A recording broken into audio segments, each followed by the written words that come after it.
you wrote a piece this morning, actually, that was, which I've been sort of saying for a while, and I had just finished having a conversation with Bradley about this, which is like, it is so hard to parse what's happening with these polls for people like for lay people. I mean, but even it just feels like there's so many polls.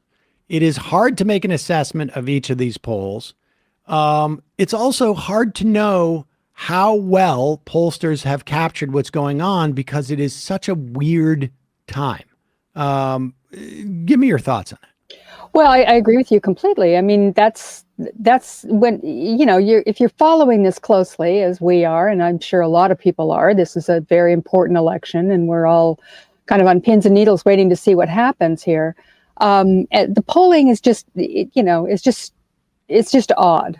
When in my piece I wrote, if you'd have told me a year ago that the Democrats it would be within the margin of error, in the polling aggregates, that perhaps they could go either way, I would have said you were crazy. Because remember, after the 2021 off-year elections, the conventional wisdom was that the Republicans they were going to sweep. It was going to be a huge red wave, maybe a red tsunami, maybe unprecedented, with Biden's poll numbers were in the dirt, and you had inflation soaring sky high and gas prices and all that. And then you had that, months and months of the Sturman drawing that was going on in the Senate with Joe Manchin and Kirsten Sinema, and it looked like Biden's agenda was dead in the water. All of that sort of added up to a CW, a conventional wisdom, that it was done. It was just a done deal. And, you pile on top of that the historical sort of, mandate that says that the off year, the party in the White House always loses seats. And it didn't seem unreasonable to me to think that was going to happen. I kind of assumed it, and I think most people did. And then obviously the Supreme Court, overturned Roe versus Wade, and things seemed over the summer to really be shifting the other direction. And where we've ended up now is this polling within the margin of error. And the margin of error is something it's particularly, important to think about during these midterms. Midterms are kind of hard to poll. I mean, you poll this generic ballot, which is, would you rather have Democrats or Republicans in power? And, that sort of gives a sense of where people are, which at this point would be tied. If you look at the the aggregate polling, it appears to be tied. And then each individual race has its own dynamics. And then you have this new, problem that has been growing for some time. And it's now seems to have reached sort of a critical mass over the last couple of cycles, that the polls are just off. And the problem is that it's in the last two cycles, it's been off pretty substantially by undercounting Republicans. Now, the problem is that they've always been off to a certain degree in midterms in particular, but it goes the other way too. 2012 was off by the undercounted Democrats. In fact, 538 had a good piece this week about saying, look, this is a close election. And if you look at it and you look at the historical, sort of averages, this could go either way.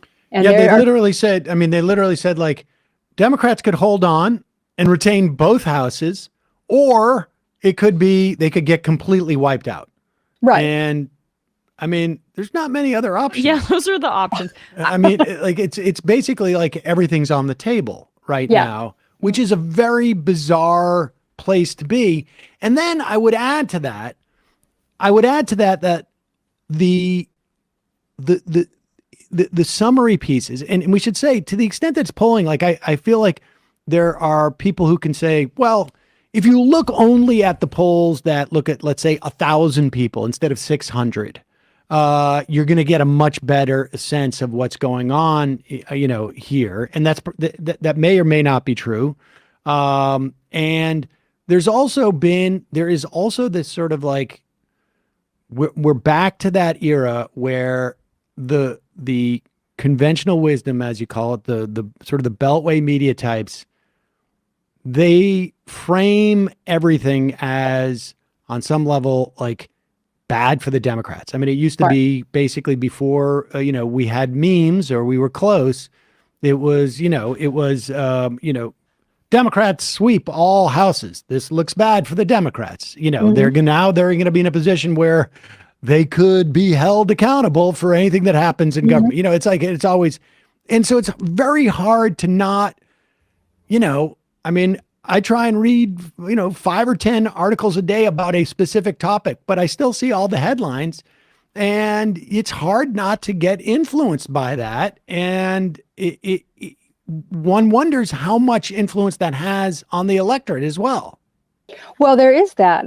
You do wonder, and I think it's certainly, demobilizing, or at least somewhat depressing for Democrats to be reading that, it's all over. You've got them, they're measuring the drapes in Nancy Pelosi's office. It's pretty clear where the media stands. And you're absolutely right that it is in that every single thing that happens, a bad poll comes out for, Raphael Warnock in Georgia, and it's all over, right? This is just, looks like in fact, I think Politico had a headline yesterday that said, Republicans finally get off the mat. What? Have they been on the mat? I don't think so, but whatever. They seem to be framing the election. Now, it's always bad for us, right? And I pointed out in my piece, 2016, a lot of what happened in 2016 was a result of the Beltway deciding that Hillary Clinton had the election won.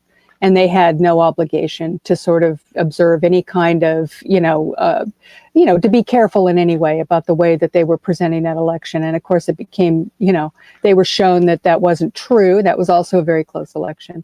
And the media was irresponsible in their coverage of Clinton and the emails and all that. They don't seem to have learned anything by that. And it is even more dangerous now what they're doing, because as we all know, what we have set up here, what is absolutely being planned, they've got lawyers in place, is that if Republicans lose this election, or even if they don't gain as many seats as they think they deserve here, which apparently is all of them, they're going to contest the election. They're going to say that it was stolen. They are prepared to do this. And by setting up this idea that Republicans can't lose this election with the coverage that they're doing, they are just asking for this to happen. If there's ever been an election where the media should be very careful about how they're framing it, it should have been this one. I'm not saying they needed to say that, that Republicans can't win, or that Democrats are ahead, or they don't just have to tell it straight down the line. Don't color it in any way.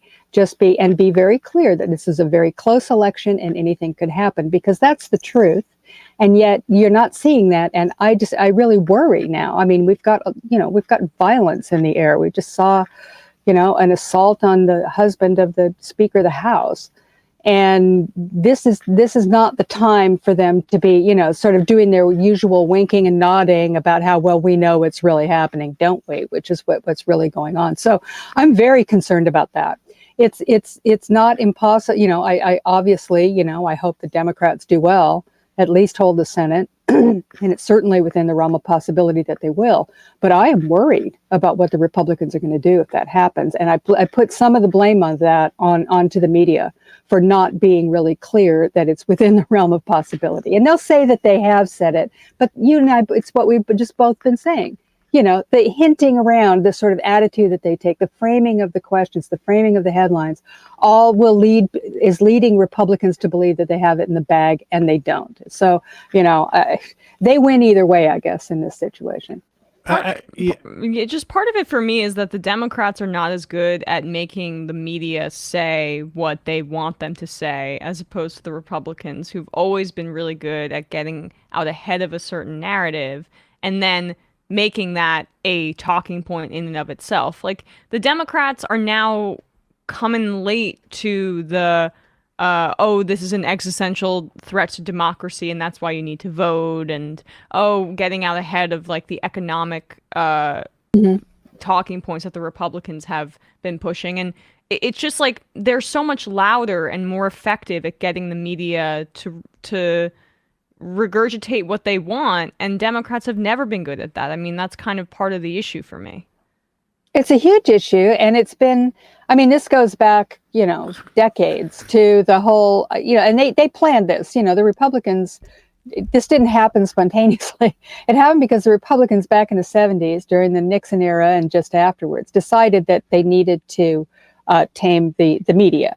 And they coined the phrase the liberal media back then, and they started what we always called over all these years of working the refs, right? Which is what they pound the media for being biased, which, they aren't. If anything, they're the opposite now. But what they've done is pounded in to the media's mind this idea that they have to go out of their way to be fair to Republicans, because Republicans are under, because they're the media elite, the coastal elites, whatever, and they're out of touch with the salt of the earth, real Americans out there, and so they have to go out of their way to do this. And so Republicans have pounded that into the media's mind, and they just reflexively sort of respond to complaints from me, even with, the right wing has its very own media that's, I would say, equally powerful now to the mainstream media that, half the country watches and listens to them exclusively.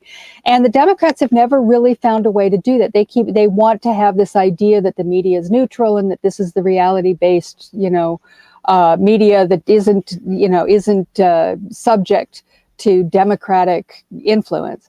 It's not working. You're absolutely right. It doesn't work. I mean, the asymmetry in the way that the media reacts to both parties and the way both parties deal with the media is very, very obvious. And it's hurt the Democrats a lot. And, I honestly don't know what they're going to do to try and change that. I mean, it seems to me as though, this is really the problem's gotten worse over the years rather than better.